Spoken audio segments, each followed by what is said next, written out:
Bueno, el derecho penal es aquel que cuida la libertad. No defendemos expedientes, defendemos personas, defendemos vidas, ¿no? Hay un refrán americano: if you pay peanuts, you have monkeys. Entonces, aquellos jóvenes que van a ser grandes juristas o buenos abogados, que no se preocupen tanto en cuánto van a ganar hoy, sino en cuánto pueden llegar a alcanzar en el día de mañana, ¿no? Creo que un buen abogado, ya sea de compliance, fiscalista o mercantilista, si ha pasado por el juzgado, es mejor abogado. Yo aprendí así viendo juicios. A ver juicios. De 10 de la mañana a 2 de la tarde, todos los días a ver juicios. Hay que estar preparado y hay que entrenarse. Es una maratón, la vida es una maratón. Yo creo que el primer consejo, pero se puede aplicar en cualquier ámbito de nuestras vidas, es: hay que aportar valor. La actitud no suma, multiplica. Después de estar en el caso de Edwin Arrieta en Tailandia, me di cuenta que para que haya gente muy inteligente, tiene que hacer ver gente muy poco inteligente. ¿Cuáles son las claves para ganar un recurso de casación? Y yo siempre digo, tener la razón. Que tú no hables del caso no quiere decir que otros no hablen de él. Pero las redes son muy malas también. O sea, hay mucho... ¿Cómo sentó ese primer hater que te insultó sin venir a cuenta? Estos guardias civiles los mandaron a la muerte. Lo único malo de la justicia, que estarás de acuerdo conmigo, es la lentitud. España es uno de los países más garantistas que hay en la justicia. Bienvenidos a un nuevo episodio del podcast de Law Pro Abogados. Y hoy, bueno, deprisa y corriendo he podido cazar, porque no lo puedo llamarlo de otra manera, a la persona o al personaje, ya me contestará él. Y bueno, Juanjo Espina, que viene aquí a contarnos un poco de todo. Vamos a charlar de todo un poco, ¿no? Vamos a improvisar. Pues así es, querido Luis, muchas gracias por invitarme a tu podcast, el cual sigo con mucha atención. Tenía muchas ganas de poder buscar un hueco, nos ha costado bastante, llevamos casi un año detrás de este podcast, de este momento, y estoy convencido que, bueno, intentar ser lo más sincero posible, lo más natural. Me has lanzado ya la primera, la persona o el personaje. Ya me conoces, aquellos que me siguen en las redes sociales saben que me gusta madrugar, hacer deporte, estar con las niñas, con mi mujer, también con el despacho. Así que yo intento buscar el equilibrio de la persona que comunica un personaje, que es lo que intento significar de manera sincera y auténtica, de un abogado penalista, no el mejor, tampoco el peor, pero un abogado penalista que ama su profesión. E intento transmitir en las redes sociales pues un poco del día a día, y sobre todo intentar mandar un mensaje siempre subliminal o lanzar alguna idea de cómo se podría ejercer la profesión con éxito, o aquellas cuestiones que se puedan mejorar. Sí, pero fíjate todo lo que has dicho, ¿no? Te gusta madrugar, estar con las niñas, el trabajo, el despacho, pero claro, los que conocemos la profesión sabemos lo difícil que es ser abogado, pero es más difícil ser abogado penalista con el ritmo de vida que tú llevas, ¿no? Al final, todos los que te seguimos en redes, en los que me incluyo, no paramos de verte. Hoy estás en Sevilla, mañana estarás en Madrid, pasado estarás en Barcelona, igual estás en Colombia. Entonces, no es normal. Entonces, ¿cómo se lleva todo eso? Bueno, yo te compro que no soy normal, ya veo a los haters rotulando ahí. La actitud no suma, multiplica. Soy una persona muy motivada, no sé si soy un motivado, pero muy motivada. Cada vez que suena el despertador digo, vamos a comernos el día.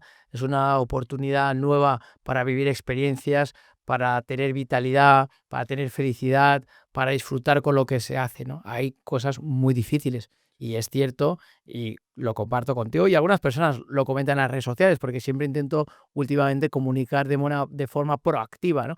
Gracias al juzgado, gracias al funcionario. Y algún hater me ha dicho: ¿qué ocurre, Juanjo? ¿Solo te tratan bien en los juzgados? ¡Qué casualidad! Y entonces le respondí: no, es que cuando no lo hacen no lo publico, ¿no? Claro. Es decir, El otro día te copié porque tuve unas declaraciones aquí en el juzgado de lo penal en Sevilla, y es verdad que la jueza se comportó muy bien, y cuando lo comuniqué dije, oye, tengo que dar las gracias, pero creo que eso fue seguramente innato de seguirte a ti, ¿no? Pero bueno, quiero empezar con una pregunta. ¿Por qué el derecho penal?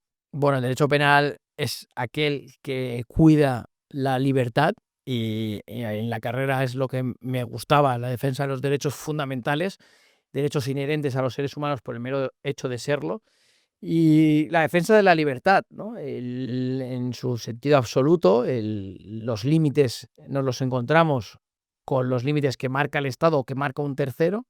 Me parece apasionante el hecho de entender que mi libertad, nunca mejor dicho, acaba donde empieza la tuya, y los límites, el poder punitivo del Estado, que me apasiona, ¿no? Porque el Estado, al fin y al cabo, somos todos. Entenderlo y poder desarrollar que en el despacho no defendemos expedientes, defendemos personas, defendemos vidas, ¿no? Es verdad que cualquier abogado también lo hace, ¿no? De familia o civil, pero cuando viene una persona nos dice, oye, me piden 13 años de prisión, me piden 20 años de prisión, me piden 8 años de prisión, y poder mirar a la cara y saber que su vida literal está en tus manos, es un aliciente, una motivación que nos obliga a mejorar Sí, pero constantemente. una cosa es lo que te gusta en la carrera, ¿no? Que a mí también me encantó el derecho penal, pero otra cosa es llegar a ejercerlo a la forma que tú lo has llegado a ejercer, Mm. del método. Yo no quiero decir forma, sino método, y además eres joven, o sea, y estás teniendo éxito muy joven. Tú sigues siendo joven. Yo no fui joven. No, tú eres más joven que yo. Y ya empieza Eres más, a notarse la edad. eres más joven que yo, sí, la notarás. Hay una edad en la que uno empieza a notarlo, pero es verdad que estás teniendo éxito muy joven. Es una Sí, bueno, realidad. me pregunto, para responder a tu pregunta, vamos a ver, un titular. Yo suspendí penal en la carrera.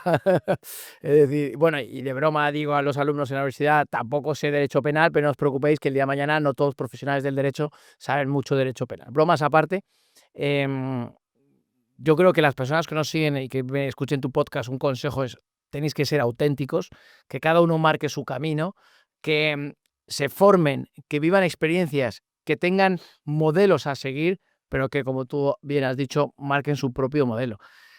Así, yo creo que soy un afortunado, soy un privilegiado y tuve la suerte de encontrar mi sitio, que yo creo que es una de las claves para triunfar, es decir, el sitio en el momento y en el lugar adecuado. Cuando empecé a ser abogado penalista, que fui abogado penalista por cuestiones del destino, cuando, que la gente lo escuche, suspendo penal en la carrera en primera convocatoria, la apruebo en septiembre, empiezo a ser abogado generalista en un despacho pequeño y después a la vuelta del verano estoy ahí un año, un compañero de la universidad me dice, oye, un despacho andaluz, por cierto, en Marbella, en Martínez de Echevarría, cabe la posibilidad de que entres. Y dije, oye, pues yo quiero entrar aquí porque soy un gran abogado, no tenía ni idea de dónde sentarme, ni cómo hacer un escrito, ni cómo encender el ordenador. Y me dijeron, vale, puedes ser penalista, pero en Marbella. Y dije, por supuesto, ¿no? Yo, primer consejo para que te sigan en las redes, a los jóvenes, oye, en el momento en el que termináis la carrera, dar y ni se os ocurra casi inclusive pedir, ¿no? Y recibir. Y dije, oye, que me tengo que ir a Marbella, yo me voy. Oye, ¿y el sueldo? Pues 1000 eurista, no ha cambiado mucho. ¿Y crees que eso ha cambiado? Porque en las nuevas generaciones, ¿crees que vienen con esas mismas ganas o con menos? Con menos. Vale. Con menos. Coincidimos O sea, en yo, mi gran dificultad, y a todos aquellos que amen el derecho penal, titular, ¿no? Por favor, enviadnos vuestro currículum. Derecho penal, pues las claves es, primero, hay que saber derecho sustantivo, es decir, cuál es el delito de estafa, de blanqueo, de alzamiento. Segundo, procesal. Y tercero, tener actitud y ganas, ¿no? Yo creo que si tienes esas 3 cualidades, serás un gran profesional. También yo utilizo y lo uso en mi despacho, ¿no? Que ya somos casi 12 profesionales. Hay un refrán americano, if you pay peanuts, you have monkeys. Entonces, aquellos jóvenes que van a ser grandes juristas o buenos abogados, que no se preocupen tanto en cuánto van a ganar hoy, sino en cuánto pueden llegar a alcanzar en el día de mañana, ¿no? Y me encuentro con personas que se marcan una barrera, que vienen al despacho y dicen, no, yo quiero cobrar 35, 40.000 euros al año, y acaban de colegiarse, y les dije, pero si no, no es lo que yo te voy a pagar, es lo que tú vas a generar de valor. Yo te pago 80.000 euros al año, pero tendrás que generar el doble. Claro. Digo yo, captarás negocio o me sacarás trabajo que esté cuantificado en esos términos económicos, porque si no, en una empresa que no es una ONG y no es el Estado, pues no salen los números. Una profesión que hay que aprender. Es una profesión que hay que aprender. Antes decías una cosa que no te he respondido, es que es una profesión muy difícil, es verdad, que yo soy motivado e intento comunicar nuestros éxitos porque la vida ya nos da muchas tristezas por el camino, pero es una profesión muy difícil con los compañeros. Muy complicada. Y ahora voy, aunque luego entraremos en temas más complejos, más jurídicos, ¿cómo se lleva eso de las redes sociales, no? Porque no paras de comunicar, lo has dicho, creo que lo haces, si lo vemos desde un punto de vista externo, ¿no? Creo que lo haces con criterio, como has dicho bien, intentas comunicar cosas y con un mensaje, pero las redes son muy malas también. O sea, hay Sí. mucho. ¿Cómo sentó ese primer hater que te insultó sin venir a cuento? Bueno, hay que entrenarse y esto es como ir al gimnasio, ¿no? No levantas press de banca 100 kilos o 50 kilos el primer día, sino que vas progresivamente, pues con 10, con 20, con 30. Hay que estar preparado y hay que entrenarse. Es una maratón, la vida es una maratón y yo les invito a todos los que nos están siguiendo a que empiecen a andar cuanto antes mejor. Hay que ganarle tiempo al tiempo. Así que me has planteado muchas preguntas. Mira, la primera es cómo comunicamos. Yo creo que el primer consejo, pero se puede aplicar en cualquier ámbito de nuestras vidas, es hay que aportar valor.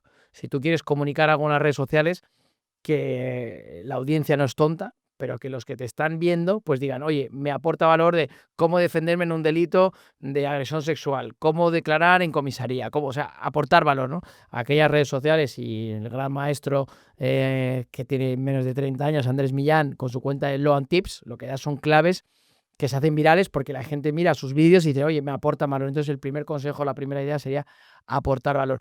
Segundo, mira, después de estar en el caso de Edwin Arrieta en Tailandia, me di cuenta que para que haya gente muy inteligente tiene que hacer ver gente muy, muy poco inteligente. He dicho lo cual, detrás de 20 mensajes de aplausos y de cariño y de energía que te dicen, oye, Ospina o Luis, gracias por tus vídeos, gracias por tu motivación, gracias por ese aliciente cada mañana de mejorar, pues te encuentras uno o dos mensajes, eres un payaso, vete al circo, No vete a...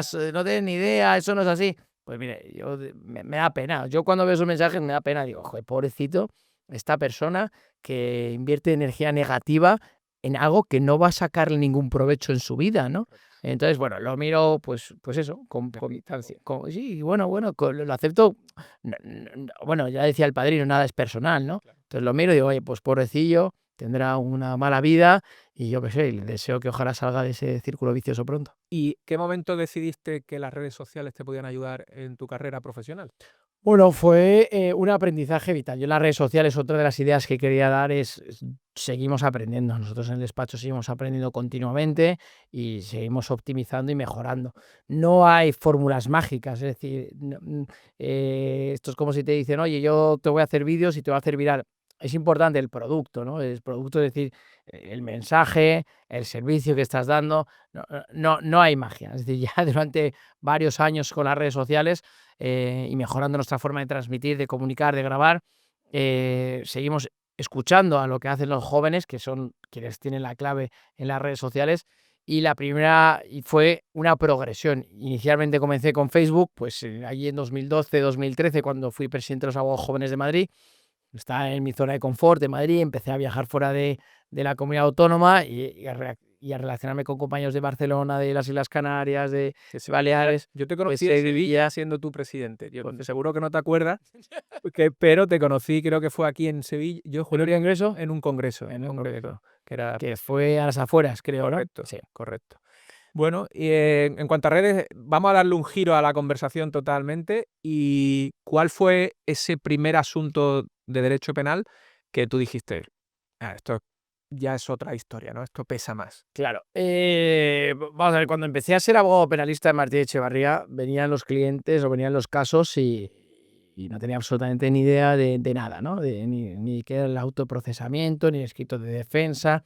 Llegaba un caso y digo, bueno, ¿y ahora qué, no? Ni siquiera de pedir diligencias. Tuve la suerte de tener grandes maestros, Ignacio Gordillo, un abogado Santiago de la Cruz, Rafael Martí Echevarría, de los cuales aprendí cada uno una virtud, y sigo aprendiendo de ellos: la oratoria, el trato con los clientes, el hambre para captar negocio. Un abogado penalista, un abogado tiene que captar negocio. Tú puedes ser un gran profesional, pero si no captas negocio, nunca se podrá saber que es un gran profesional, pero tiene que ser una sinergia, porque si captas mucho negocio podrás demostrar que es un gran profesional, pero si no captas negocio, te vas a quedar en la biblioteca leyendo libros, ¿no? Entonces, la captación de negocio es fundamental y crucial. El punto de inflexión fue un procedimiento que ganamos en el Tribunal Supremo en 2018, yo con 30 años, una condena a 19 años de prisión por un delito contra la libertad sexual, nuestro cliente absuelto por presunción de inocencia. Esto fue una antes y un después en nuestra carrera. Luego muchos compañeros me han preguntado, oye, Juanjo, ¿cuáles son las claves para ganar un recurso de casación? Y yo siempre digo, tener la razón, tener la razón. Y luego me dicen, no, pero algún formulario y tal. Bueno, además que fue un éxito del 100%, porque era mi primer recurso de casación y mi primer éxito en el Supremo. Sí, pues no teníamos ni idea de cómo plantearlo. Preguntaba a algún profesor de la carrera, algún catedrático, me mandaban formularios y temas, y dije, mira, esto a capón, presunción de inocencia, empezamos a escribir, buscamos jurisprudencia de prueba de cargo directa, indirecta, testigos de referencia y al final absuelto. A partir de este procedimiento, que fue un juicio muy complicado, en Logroño, con un tribunal que aquel entonces, a mi forma de entender, estaba contaminado, o sea, estaba la sentencia escrita antes de empezar.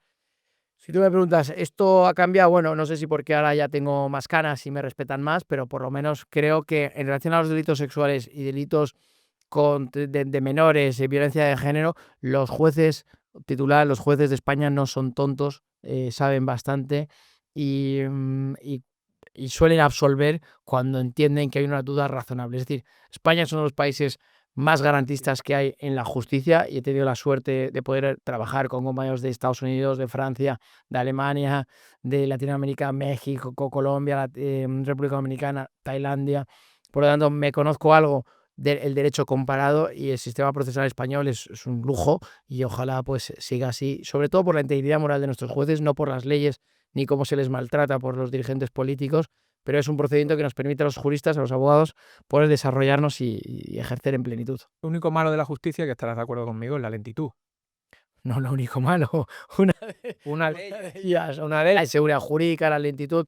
No es de recibo que los juicios hagan a los 10 años o a los 5. Yo creo que un Estado de Derecho con una democracia de calidad tendría que dictar una primera sentencia a los 6 meses, apelación al año, que ya es bastante. Ya. Claro, y es que la gente no tiene esa sensibilidad. Esto es como ir al médico y tener un problema de corazón, un infarto, y te digan, no, usted no se preocupe, que el año que viene le metemos, le abrimos. O sea, es que no, es que en derecho penal, oye, que han agredido, que hay un violador que ha agredido a mi hermana, que se vaya a la cárcel ya 20 años, no que se vaya en libertad provisional, mi hermana se la cruza todos los días, se mofa de mi familia, no es desde O al revés, al que meten en prisión o al que mete en prisión provisional año. 2 años, como Sandro Rosell, acaba siendo inocente y aquí no pasa nada. no pasa nada. Yo creo que esto no es no tenemos una justicia, digámoslo, de calidad, tenemos una gran justicia por los jueces, pero cuando falla el sistema, pues produce daños irreparables como el de Sandro, 2 años en prisión siendo inocente y tantos otros. Bueno, llevas muchos casos mediáticos, o los has llevado, llevas, y seguro alguno que no conocemos y que saldrá. Sin entrar todavía en ellos, ¿cómo se lleva la presión mediática? Yo siempre he vivido desde fuera cómo temas que son mediáticos se prejuzga antes a la persona, ¿no? ¿Cómo gestionas tú con un cliente esa situación donde es muy probable que lo estén juzgando en televisión y lo estén dando por culpable antes de tiempo? Bueno, lo primero es que tú no hables del caso no quiere decir que otros no hablen de él. En segundo lugar, yo creo que hay que tener la razón, es decir, y creértela, ¿no? Si no tienes la razón, pues tienes un problema como profesional y también a la hora de comunicar. No creo que en España los periodistas no ejerzan su profesión de manera idónea, excelente. Es decir, creo que lo hacen. Hay grandes profesionales del periodismo. Hay muchos compañeros que les da miedo la prensa. No quiero hablar con los periodistas. Oye, son nuestros aliados para tener una democracia de calidad. Por lo tanto, sí, me llevo muy bien con muchos periodistas, participo en programas de televisión a menudo y con esa premisa, ¿no? Que tú no hables no quiere decir que otros no hablen del caso. Segunda idea, no eres tú el relevante, es el caso. Cuando a mí me han tachado el abogado de la patada en la puerta. Pero yo no soy el abogado de la patada en la puerta, yo soy el abogado de la patada en la puerta de Pepito Pérez, de Mariano y de Lucía. O sea, le he defendido a estos chicos que les han tirado la puerta abajo. El abogado de Edwin Arrieta. O sea, soy el abogado de Edwin, pero también de otros tantos. No, el abogado de la manada. Bueno, pero es que no me gusta el abogado de, sino defendemos a los clientes como en un caso aquí y en otro caso allí. Que prejuzguen, por supuesto, por supuesto. Por eso en algunos procedimientos es fundamental también marcar tu hoja de ruta. Creo que sería necesario hacer una reforma y que las filtraciones y la información, vamos a ver, ¿aquí se informa o no se informa? Se va a informar. Pues ¿por qué no hacemos una información de calidad con un fiscal, como en otros países, portavoz, en representación del Ministerio Público, en connivencia del abogado defensor y de la acusación particular, que inclusive en temas mediáticos se consensúa un comunicado y se hace una rueda de prensa a los tres en un plano de transparencia? ¿Por qué? Eso evitaría que se prejuzgue, que dañen tu intimidad, que pongan tu San Benito de culpabilidad, porque en España eso jugamos mucho y eso yo creo que sí que es un error, ¿no? A ti te abren unas diligencias previas en un juzgado, posiblemente acaben archivadas, pues Luis, investigado. ¿Y esto de dónde sale? Esto sale de la acusación. No quiero decir lo más claro de dónde. Pues es que esto no me gusta. ¿Por qué tengo que enterarme de sumarios en la prensa de algunos clientes nuestros? Porque salen de algún sitio. Entonces, mi opinión es, ¿se tendría que reformar la ley? Sí. Pero no poniendo no poniendo una solución. Lo vamos a reformar. Miren, no se puede filtrar a la prensa de manera arbitraria, sesgada. Vamos a informar, como Dios manda, fiscalía, sin miedo, informando. Miren, pues ha habido una agresión sexual, pum, pum, pum, la defensa dice esto, el juez tiene que investigar esto, y si pasa en países como en Alemania, en Estados Unidos, en la serie de OJ Simpson lo vemos, cómo se informa conjuntamente, cómo hay un fiscal que sale, da su rueda de prensa. Bueno, eso es calidad de democracia, ¿no? Yo creo que aquí en el debate público hay mucha demagogia, ¿no? No se buscan soluciones a los problemas reales de la ciudadanía. Esta desinformación es un problema. Lo utilizan los políticos, es un problema. Habría que solucionarlo. Te me has adelantado en el tema político, que era el último que quería tocar, ¿no? Para cerrar, por si querías entrar o no. Pero, ¿qué opinas de la situación que estamos viviendo ahora? O sea, a nivel juzgado, fiscal, Fiscalía General del Estado. No es normal que un fiscal general esté imputado por un hecho que es grave. Tú te dedicas al derecho penal y filtrar un tema como filtró, entre comillas, ¿no? Es grave para un fiscal general, porque yo opino que él es garante de todos los ciudadanos. Él representa a todos los ¿Sabes qué ciudadanos. ocurre, Luis? Más allá del caso en concreto, ya no hay principios y valores. Exactamente. O sea, ya no hay principios y valores. Ya nos coge y ya todo vale. Entonces, oiga, mire, fiscal del General del Estado, ¿usted es inocente? No pasa nada. Usted renuncia, dimite, se defiende y es inocente y lo aplaudimos. Pero aquí ya todo vale. Entonces, ya vale atacar a la institución, ya vale atacar a nuestro Estado de Derecho, y la gente pues ya relativiza todo, y por eso quedamos en los extremos, ¿no? Salen extremos de derechas, extremos de izquierdas, porque en el consenso que había después de la transición española lo hemos roto. Entonces, ¿qué me parece? Es deleznable, es muy triste como jurista encontrarnos que el defensor del Estado de Derecho, de la legalidad, de la objetividad, esté con una duda razonable, porque va a juicio oral, de que ha podido cometer un ilícito penal. Lo que tendríamos que haber hecho en cualquier Estado de Derecho mínimamente serio es que el propio presidente de gobierno hubiera pedido su dimisión. Porque no pasa nada. Es que ¿sabes qué pasa, Luis? Que en España caemos en sectarismos de tú más y lo mío no.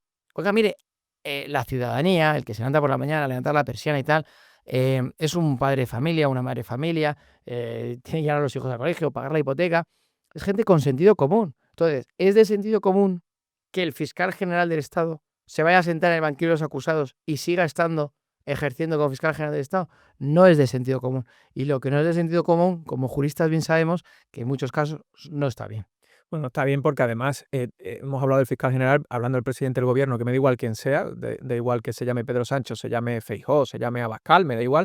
Hay una realidad, y es que la institución que está separada de los tres poderes, lo primero que nos enseñan nada más que entramos en la carrera, ¿no? En el grado de hoy, es que está separada, y que un presidente o un gobierno, vamos a decir un gobierno, critique a la institución judicial en función de si ese día le ha tocado a ellos ser los imputados o los tal, o al otro. En función de eso critico o no. Eso debería de estar, no debería de ocurrir. Bueno, son ellos los responsables.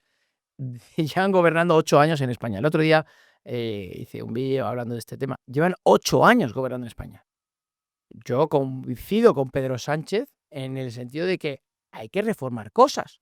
Lo aplaudo.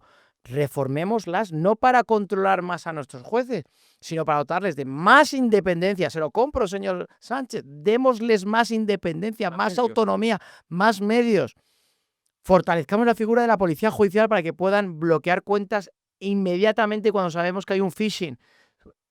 Fortalezcamos la figura del fiscal investigador sin eliminar al juez instructor. No hay que uno u otro, no, sin sectarismo, para que cuando se estén difundiendo imágenes íntimas de una menor o de una persona sin su consentimiento en las redes sociales, se bloquee esa red social de manera inminente. Eso no ocurre en España.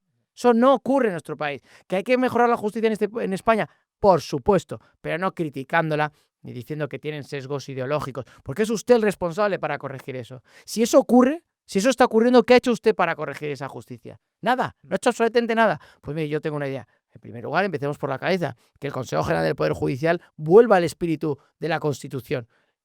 3/5, o sea, las 3 partes, uno Congreso y Senado, otro por parte de los jueces, por jueces, entre jueces, no todo por los dirigentes políticos. el manoseo del Tribunal Constitucional. Es una vergüenza. Los ciudadanos no lo entienden, que a un señor le condene el Tribunal Supremo, llega al Constitucional y para adelante. No entienden que unos señores dicten que aquí es una zona del país, se va, y luego estos señores lo amnistían. La ciudadanía no lo entiende, y es lo que hablábamos anteriormente. No hay principios, no hay valores, no hay un magistrado. Mire, yo conozco, he tenido la suerte de conocer magistrados del Tribunal Constitucional de sesgo progresista, ¿no? Exministros de justicia. Gente muy profesional, gente muy sensata. Pero ¿dónde está su honorabilidad?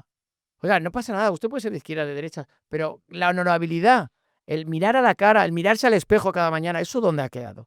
Eso es lo que yo he hecho en falta también, entre otras cuestiones, en este país. Es complicado, el tema político en este país es complicado. Pero bueno, vamos a cambiar el tercio, a algo más que nos aporte más a los que nos vean en más temas jurídicos. Representas a una familia en el tema de Barbate, ¿no? De la familia que, por desgracia, las narcolanchas pasaron por encima. ¿Cómo está ese asunto? ¿Qué opinas? No tanto del asunto, no quiero entrar en el asunto jurídico porque está ahí todavía, se está investigando por lo que... Sí, bueno, sobre ese asunto, pues Es más la situación todo con la que se encuentran allí los guardias civiles abandonados, ¿no? todo ha De una sido manera u otra. un despropósito. Estos guardias civiles los mandaron a la muerte.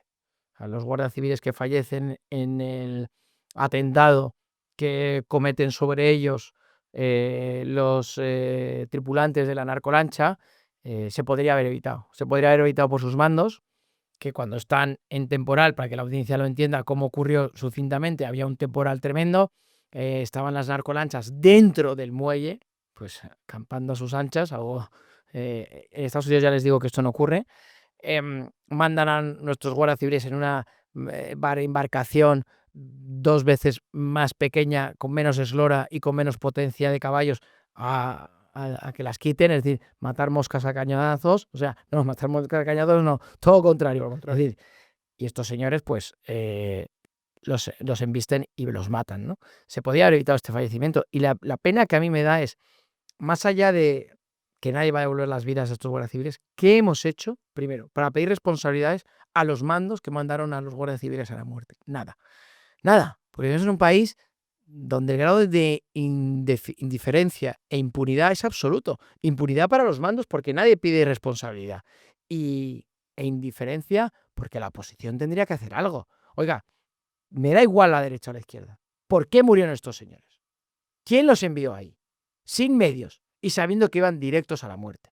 Y aquí en este país no pasa nada. Es más, te digo, Luis, solamente hasta promocionen al mando que mandó a estos señores a morir. Es una pena, porque al final ahí lo que quedan son familias que están destrozadas. Totalmente. Eso es. Pero bueno, ya veremos cómo va ese juicio. Vamos a ir para atrás y cuéntame un poco cómo fue esa experiencia, porque yo te veía en televisión la experiencia en Tailandia y decía, joder, ¿cómo se desenvuelve allí, ¿no? Porque tiene que ser complicado el encontrar un despacho de abogados allí, el encontrar un socio, ¿no? Ese despacho socio que tú confíes. Claro. Echaste muchas horas en ese pleito. Sí, le echamos muchas horas, mucho Energía. tiempo. Bueno, todo fue sobrevenido. Nunca visualizamos que íbamos a acabar en Tailandia, incluso hasta declarando en el juicio oral, como fue mi caso, para explicar cómo había quedado la familia tras la muerte de Edwin. Y partido a partido, ¿no? Darling acabó en el despacho en el mes de septiembre. Vino a pedir ayuda por cómo estaban hablando de ella en las redes sociales, bueno, de la familia de Edwin. Nosotros le dijimos que en España podríamos asesorarla, pero que en Tailandia se nos iba a las manos, que había que buscar un abogado local que pudiera ejercer, litigar en los tribunales allí. Nos pidió ayuda, nos pusimos a trabajar en ese tema. Nuestro director de comunicación, Miguel, se puso a hablar con varios despachos. Muy difícil, porque algunos nos pedían desde 1 millón de euros, otros 100.000. Y luego, dependientemente del dinero, que ya era una dificultad, la confianza. Porque como sabes que contratas un despacho de abogados y luego no te contesta el teléfono, no te vuelven las llamadas o te engañan, ¿no? Difícil tarea. Finalmente dimos con el despacho ideal, idóneo, pero en febrero, marzo, un mes antes de que comenzara el juicio, recibo un correo electrónico del despacho de abogados, pues con una serie de cuestiones que me dejaban absolutamente perplejo. Creo que lo recibí un jueves, un viernes, para no entrar en detalle. Y le dije a mi compañera, oye, en un mes va a empezar el juicio de Urnieta, no habíamos ido a Tailandia nunca, pero tengo que ir a Tailandia, ¿no? Y Beatriz miró la agenda y dijo, pues adiós. Y me fui el lunes a Tailandia Llegué el martes por la mañana a Bangkok, bajada de Colombia, luego reunión con nuestros despachos, Koh Samui, llegué a Koh Samui el mismo día, desde Madrid el lunes viajando, llegué cao, el miércoles reunión con la fiscalía de allí, preparar el juicio y reforzamos el equipo jurídico, buscamos otro despacho de abogados en Koh Samui que nos pudiera defender, porque claro, el despacho que teníamos era en Bangkok. Bueno, para hacerte corta la historia, fue una experiencia vital inolvidable, el juicio de nuestras vidas, y cuando Darling vino en septiembre a pedirnos ayuda, también desde un lado humano sabía que podríamos ayudarla, porque teníamos la infraestructura para conseguir un despacho de abogados o cuanto menos saber quién era el ideal para defendernos. En segundo lugar, teníamos buena relación con los medios de comunicación para bajar el suflé de muere un cirujano colombiano homosexual, o sea, había descalificativos constantes, y finalmente, pues también teníamos músculo económico para ayudar a Darling y a la familia Rieta, pues si hubiera que hacer algún pago, que hubo que hacerlo. En contraprestación, la publicidad ha sido inconmensurable, sabíamos que iba a tener una repercusión no mundial, pero sí importante. Y bueno, fue una decisión yo creo que acertada, y muy agradecidos a la familia Rieta y al destino por habernos encontrado. Bueno, ahora te voy a hacer una pregunta que hago casi siempre y es, si terminases la carrera ahora, el grado y tu máster, y no tuvieses nada más, ¿cómo empezarías en la profesión a ejercer la abogacía? Yo creo que es importante vivir experiencias vitales. Entonces, el primer consejo que daría es no paréis la máquina. Es decir, mi consejo sería enviad currículums, por supuesto, a despachos de abogados para aprender de un mentor, seguro. Pero que la perfección no paralice la acción. Es decir, no estéis de brazos cruzados en vuestra casa diciendo no voy a hacer nada hasta que encuentre un despacho de abogados. No. O sea, enviad currículums para ir a aprender. Aprender. Yo pondría encima de la mesa el aprender frente a la retribución económica o la remuneración. Ahora, tampoco nos pasemos, ¿no? Es decir, que haya una relación económica justa, y más siendo juristas. Yo cuando escucho que hay despachos de abogados que pagan en B, que no dan contratos, oye, por favor, que es que somos abogados. Si no estamos de acuerdo, pues preséntate a las elecciones y cámbialo, ¿no? Pero no estoy de acuerdo con eso, y además hago una crítica, eso es competencia desleal, A eso iba. porque claro, No competimos en la misma liga. no competes en la misma liga, tú tienes 4 personas, les pagas en B 400 euros, y tú, Luis, que contratas un sueldo de 1.200, es el que nos cuesta casi 2.000 euros entre cotizaciones y seguridad social. Pero sin perder el norte, los consejos. Primero, el que envíen currículums, creo que es importante aprender de alguien. Cómo se coge el teléfono, cómo se monta el despacho, cómo se hacen las citas, cómo se hace la hoja de encargo, cómo se hace la protección de datos, cómo se hacen técnicas de captación de negocio, cómo se dirigen las reuniones. Es decir, no quieras ir más rápido de lo que vas, que como te subas en un cochazo, te acabas dando un leñazo en la primera curva, ¿no? Súbete en un Volkswagen, o en un Fiat, Sí. y ve tranquilo, que luego la carretera ya se pondrá más difícil en un futuro. Segundo consejo, no nos contratan en un despacho de abogados. Bueno, pues a ver juicios. ¿Qué te gusta? ¿El penal, el laboral, civil? Pues todos los días a ver juicios. Pues si te encuentras a Ospina o a Luis, en mi caso, en el penal, me encuentro cada día que vaya ahí al mismo chico que va a haber juicios, pues igual le digo, oye, vente a mi despacho, que es que me dejas alucinado Porque tu hambre que tienes. yo aprendí así viendo juicios. A ver juicios, a ver juicios. De 10 de la mañana a 2 de la tarde, todos los días a ver juicios. Te plantan en los juzgados a ver juicios. La energía que van a tener, el know-how, el contexto, el ritual entre abogados, investigados, o sea, va a ser brutal. Ahí fue cuando me di cuenta que podía ser un buen abogado, porque vi de todo, ¿no? Tú en los juzgados te encuentras compañeros que tienen una oratoria magnífica, otros que les cuesta más, otros que son más técnicos, y ahí fue cuando yo, después de ver muchos juicios, muchos días y muchas horas, lo que dices tú, desde las 10 de la mañana hasta las 2 viendo juicios, fue cuando dije: "Tengo posibilidades de ser buen abogado", ¿no? Claro, la gente tiene que entender que no es lo mismo ser un abogado de empresa que ser un abogado penalista. Y no es lo mismo ser un abogado penalista que un abogado que hace compliance. Es decir, ya se ha segmentarizado tanto la hiperespecialización, que sería bueno encontrarnos. Sí, lo que pasa que, fíjate, puedes estar de acuerdo conmigo o no, pero yo siempre, mi padre es que es procesalista, es penalista, le encanta el barro, ¿no? Como digo yo. Creo que un buen abogado, ya sea de compliance, fiscalista o mercantilista, si ha pasado por el juzgado, es mejor abogado. Pero esto es una opinión mía. Creo Bueno, que pasa por el juzgado y hace juicio bueno, y se enfrenta a un fiscal, a un juez. eso es como si decimos que un piloto es muy bueno en el simulador, pero tienes que subirte arriba a dirigir el avión, ¿no? Tom Hanks en su película cuando aterriza en el río Hudson, ¿no? Que pues la realidad siempre supera la ficción y los libros. Por lo tanto, claro, y coincido contigo, si vas a los juzgados, sabes que la ley es muy bonita, pero luego llegas ahí, entras 2 horas más tarde, el funcionario no te da el expediente o sí, el juez pues intenta que lleguen ustedes a un acuerdo, tal, que ves cosas que no están en la carrera. Por lo tanto, claro, vivir experiencias vitales te hacen ser mejor persona. Mejor abogado. Eh, Te he visto en redes últimamente, y esto porque creo que nos une de alguna manera. Mi padre está ahora en Colombia y te he visto defendiendo, yo no lo conozco, no sé si me quieres contar algo del proyecto nuevo, porque mi padre está ahora en Colombia, lleva creo que se fue hace un par de meses, pero volvió, estuvo 2 meses en España y se ha vuelto a ir, y creo que ya no llega hasta febrero o marzo. Y bueno, te quería preguntar un poco para enterarme cuando hable ahora con él y lo llame a la salida del podcast. Bueno, en primer lugar, yo creo que de bien nacido ser agradecido y que uno tiene que ser honesto, sincero y leal consigo mismo y con sus amigos. Abelardo de la Espriella, candidato a presidente de la República de Colombia, en primer lugar es una persona a la que aprecio, estimo y es mi amigo. Es un abogado penalista a quien tuve la oportunidad de conocer hace ya varios años. Me mostró cercanía, atención, amabilidad, me abrió las puertas de su casa, de compañero a compañero. Desde ahí desarrollamos una amistad noble que se fue aumentando en el tiempo, y cuando él decide dar un paso adelante para ser presidente de Colombia, no lo dudé. Hace varios meses hablé con mi padre y con algunos amigos, les dije: "Oye, voy a apoyar la candidatura de Abelardo, creo que va a ser el próximo presidente". Algunos de ellos me decían: "Ospina, no tiene posibilidades, no puede ir contra el establishment".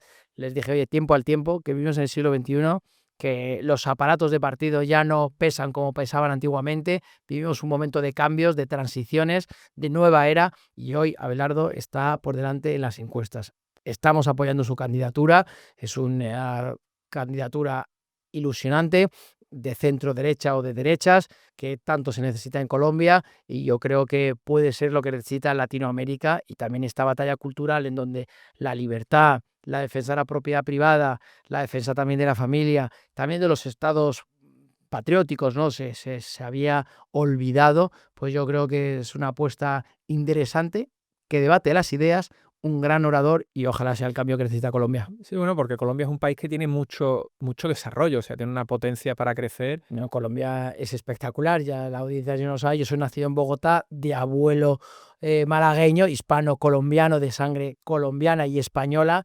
y Colombia pues es un país con una potencia inconmensurable, 2 océanos, el Amazonas, biodiversidad. El colombiano es muy trabajador, ya lo vemos aquí, con todos los colombianos que hay, desde abogados hasta meseros de restaurantes, que el colombiano sale a trabajar con una mano delante y otra detrás, con una astucia y un capital humano tremendo. Los grandes problemas que ha tenido Colombia, pues el primero, el narcotráfico, que se infiltró en nuestra sociedad, nos contaminó y nos dañó. Las instituciones y su corrupción es un gran problema. La seguridad jurídica, que ha mejorado mucho, pero es un gran problema. El tema de la violencia también callejera. Todos esos problemas, gracias al presidente Álvaro Uribe, fue un punto de inflexión. Luego vino Santos, luego vino Duque. Hemos tenido ahora un periodo con Petro, que no comparto porque no me gustan sus ideas ni su forma de dirigir el país, pero que ha sido un parón ante los grandes retos del siglo XXI, retos que nos estamos hablando y que tú conoces como abogado, es el tema de la cripto online, delitos informáticos, por supuesto también la corrupción, la sanidad y la educación, ¿no? Pero los países que miran hacia adelante y que entienden los problemas del siglo XXI son los que está habiendo un cambio geopolítico mundial. Hace unos días veíamos una cumbre en Asia, reunidos Rusia, India, China, frente al modelo occidental, que ya se empieza a cuestionar. Y no me gustaría, Es que es cuestionable, claro. sí, pero es cuestionable precisamente por los errores que hemos tenido y la falta de soluciones. Por eso la gente ya, mira lo que acabas de hacer tú, que eres un abogado que vive en España, que es un estado democrático, que acabas de decir, ya es cuestionable. Sí. Pero fíjate eso, tiranías, dictaduras, que empiecen a ser modelos a seguir porque su gente es feliz,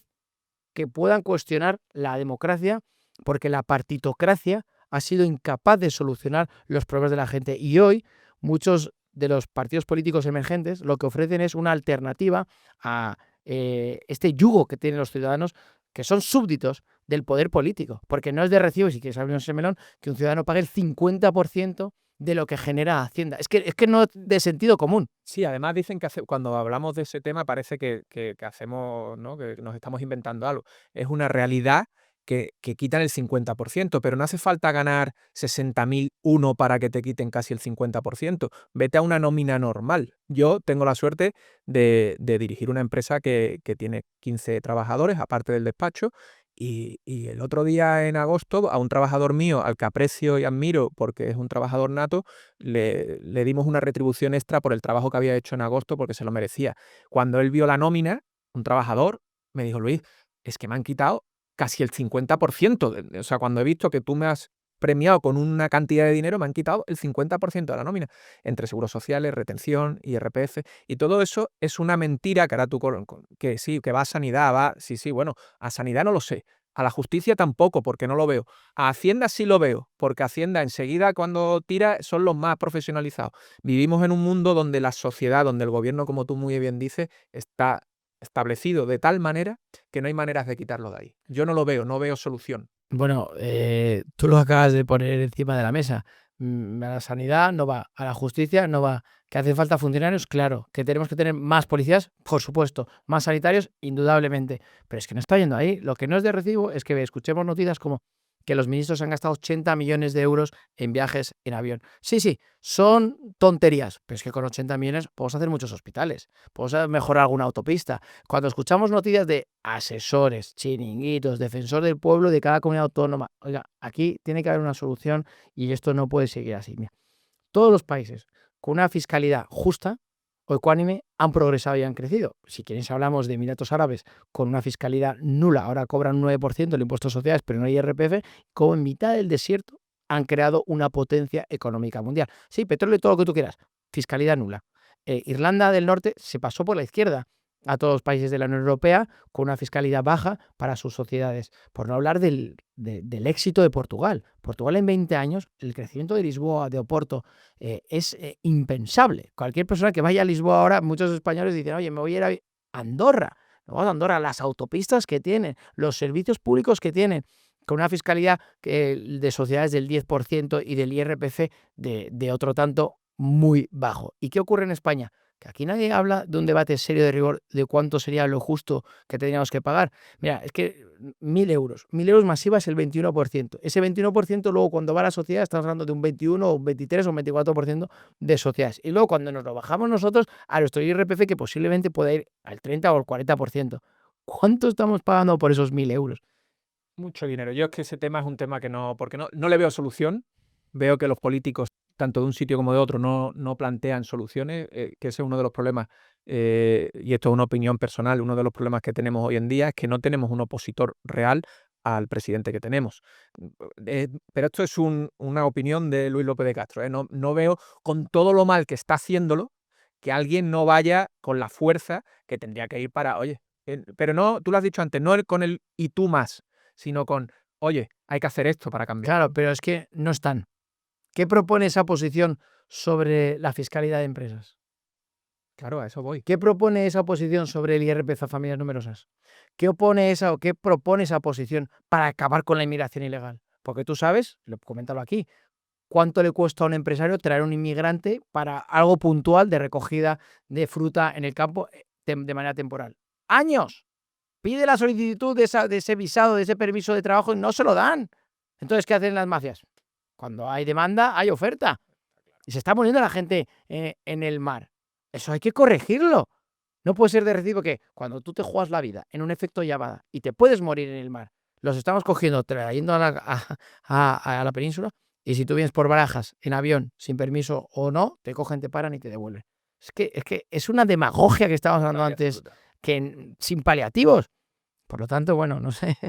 Podríamos estar aquí hablando de esto mucho tiempo, pero bueno, la parte más jurídica, ¿no? Ya hemos tratado un montón de temas. Hemos tratado el tema de Colombia, hemos tratado los inicios tuyos, los temas mediáticos, y la última es un poco cómo llevas esa presión de estos. Tienes muchos clientes, hemos venido en el coche y no paraba de hablar por teléfono con diferentes tipos de clientes.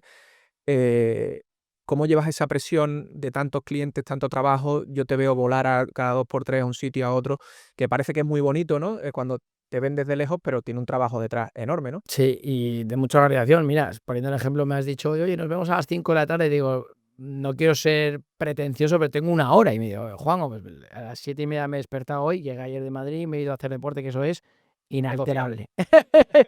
Luego he desayunado, he tenido varias llamadas de teléfono para el despacho y con algún cliente de algún matiz, algún tema de una audiencia nacional delicado que supone llamadas de teléfono. Luego me he ido corriendo a la prisión, he vuelto de la prisión a la 1:30 más o menos, he ido al consulado de Colombia a hacer un acto de campaña, a las 2:30 he comido con otro cliente, de 2:30 a 4, de 4 a 5 con un cliente, de 5 a 6:30, que es cuando tú has llegado a las 6, con otro cliente. Me he venido contigo. Cuando me he venido contigo en el coche, me he puesto al día con el móvil, porque claro, cuando estás con los clientes no estoy con él. Hoy estamos aquí grabando en una hora, me vuelvo al aeropuerto Correcto. y seguramente en el trayecto mirar el móvil y haré unas llamadas antes de entrar. Mañana ya ahora iré a hacer deporte, llevar a mis hijas al colegio y hará Rosa. Entonces, organización. Lo primero es organización. La agenda muy esquematizada, todo por horas o por 30 minutos. Hay que comer bien, no es ningún tópico. Yo tengo ahí los frutos secos, me he tomado mis nueces antes, llevo en la maleta mis tortillas de arroz. Hay que comer cada 2 horas, aunque no tengas hambre, hay que comer, porque si no eso te cansas, te falta energía, te resfrías y hay que intentar dormir. Yo estoy durmiendo de media 6 horas y media. Hay que intentar dormir. Los días que duermo 8 horas ya soy capitán general, ¿no? Pero hay que intentar descansar y organizarnos. Luego poner las prioridades, saber delegar y coordinar. Gracias a Dios tengo gente mucho más inteligente que yo, como decía Kennedy, en mi entorno y me permiten coordinar el despacho con Bea, coordinar la comunicación con Miguel y con Bryce, coordinar el tema paralelo de mis casos directos con un abogado junior, con Álvaro Arrechea. O sea, tengo todo como muy diversificado, sin olvidar a la familia. Cuando me llama mi madre se para todo. Algún día no llegará esa llamada, entonces las cojo todas y las de mi mujer. Bueno, y para terminar ya, porque es la parte de emprendimiento un poco, ¿cómo has llevado ese proceso de crecimiento de tu despacho? Porque empezaste con socia, ¿no? Por lo que yo he podido Sí, sí, seguimos. eh, Somos un matrimonio inalterable ya, ¿eh? con tu socia, con Beatriz, ¿no? Con Bea. Y bueno, ¿cómo ha ido ese crecimiento? Porque habéis crecido mucho. Bueno, con una mano delante y otra detrás. Nadie nos regaló nada. Siempre es difícil. Hay que adaptarse, como decía Darwin, a los cambios. Y empezamos en 2016, año en el que me caso, con un yo salí de Martínez Charría, me adoptó un profesor de universidad que me dejó montar una mesa. Estuve con otra compañera y montó en el 2016 Ospina, Abogados con Bea, que acababa de terminar la carrera. Era gracioso porque empezamos con una mesa de plástico de piscina y hacíamos absolutamente todo, ¿no? Técnicas de marketing muy graciosas, llamar a los clientes, ¿quiero una reunión con usted? No tenía la agenda vacía. Voy a ver cuándo puedo ponerle, mañana no. Me acaban de cancelar una pasado mañana, además. Traíamos los cafés, tal, bueno, los sitios románticos y muy felices, ¿no? Los cogíamos todo. O sea, cuando llegaba un cliente y era para trabajar el boca a oreja, ¿no? Oiga, ¿esto cuánto es? Pues imagínate, Luis, un procedimiento que según tabla son 5.000 euros, pues cobrábamos 500 o cobrábamos 100 o cobrábamos 1.000, ¿no? Cobrábamos y fraccionado, 2,50 ahora, 2,50 mañana y 2,50 o sea, ¿no? Cogíamos todo con la política de cada caso es una oportunidad para demostrar que somos mejores. Y cogíamos absolutamente todo, largas horas de trabajo, habeas corpus el viernes, el sábado, el domingo, viajando arriba, trabajando abajo. El hecho de facturar más nos permite crecer más. Ahora yo creo que estamos volando a nivel de crucero en un Airbus mm, guay. No sé qué modelo decirte, pero no es el 380, pero bueno, vamos en uno bien. Hay que estar a las turbulencias, adaptarnos a los cambios. Es más, es sencillo ahora, claro. La gran adversidad y preocupación mía es pagar las nóminas al final de mes, que empieza el día 1 y son muchos miles de euros levantar la persiana y bajarla, ¿no? Y creo que tengo un equipo humano muy cercano y consciente de esa realidad y todos arrimamos el hombro para seguir creciendo. Así que, bueno, los inicios siempre son bonitos, nadie nos regaló nada y luego, bueno, técnicas de marketing que nos darían para ganar toda la tarde, que es cuando ganábamos los casos, pues decíamos, hemos ganado el gran caso de estafa, hemos ganado el gran caso de apropiación de vida, hemos ganado el gran caso de... Pues informar de cómo los habíamos ganado en nuestras redes sociales y en nuestra propia página web, ¿no? Bien. ¿Y algún proyecto nuevo? Bueno, tenemos por encima de la mesa el ISEP, Instituto Superior de Estudios Penales, que te invitaremos, si tú quieres, claro, a ser profesor, que se va a lanzar en los próximos días. Es un proyecto apasionante en donde ponemos encima de la mesa todos los conocimientos de derecho penal que ya hemos acumulado durante estos 10 años, Bea, Jabaloy, que es el otro socio, y yo, con una visión muy fuerte en Latinoamérica e intentar pues marcar un antes y un después en la formación de derecho penal que creemos que tanto falta hoy en día en nuestro país. Un buen proyecto, bonito proyecto. A ver si cuando sale este podcast ya está publicado y se apunta mucha gente a formarse en Bonito derecho penal. proyecto, bueno, hay que apuntarse al estudio. Que te voy a despedir ya porque Gracias, Luis. tenemos que irnos corriendo al aeropuerto, vamos a llegar sin problema, pero no te quiero entretener más.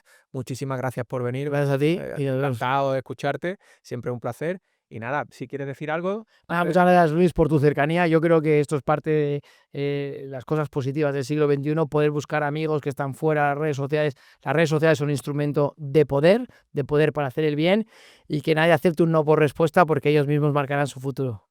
pues nada.